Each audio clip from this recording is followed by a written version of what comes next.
Chers amis Saint-Venantais et chers concitoyens, j'ai voulu intervenir ce soir pour faire un point de situation, car la décision que nous avons prise de sécuriser la rue d'Air semble avoir créé un petit mouvement de panique. Je présente, avec Jean-Marie d'ailleurs, qui a travaillé toute la journée sur ces questions, je vous présente la situation. La Bune et la Lys, depuis 14 heures, ont perdu 6 cm au moment où je vous parle. Et donc, on commence une décrue réelle.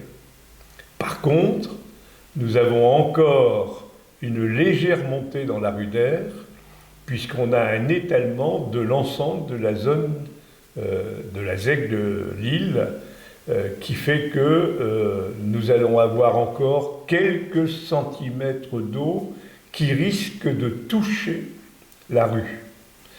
Et c'est la raison pour laquelle, par précaution, nous avons décidé de remettre cette passerelle afin de faire en sorte que les maisons soient protégées des flaques et des ondes posées par les différentes personnes qui circulent, parfois de façon très excessive.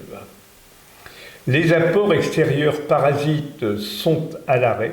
Il n'y a plus de déversement du Brayel dans le Goarbec, il n'y a plus de déversement de la part de la Laque, et nous pouvons considérer que c'est simplement un phénomène d'étalement qui est en train de se préparer. Enfin, la motion dont j'avais parlé lors de la réunion publique sera mise en ligne dès ce soir, et vous aurez la possibilité d'appuyer par votre signature en mairie sur un cahier de doléances la possibilité de venir conforter l'ensemble des demandes que nous avons exprimées.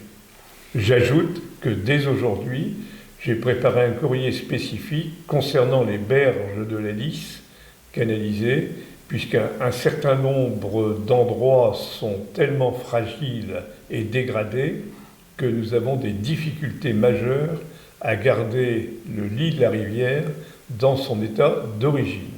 Les services continuent à être à votre disposition et surtout n'hésitez pas, s'il y a une inquiétude quelconque, s'il y a un phénomène qui vous paraît anormal, nous sommes à votre disposition, à la fois pour l'analyser, le regarder, essayer de le comprendre et vous apporter les réponses qui s'imposent.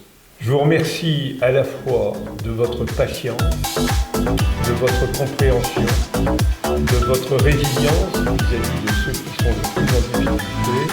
C'est aussi ça, le signe d'une démocratie vivante, et je vous en remercie sincèrement.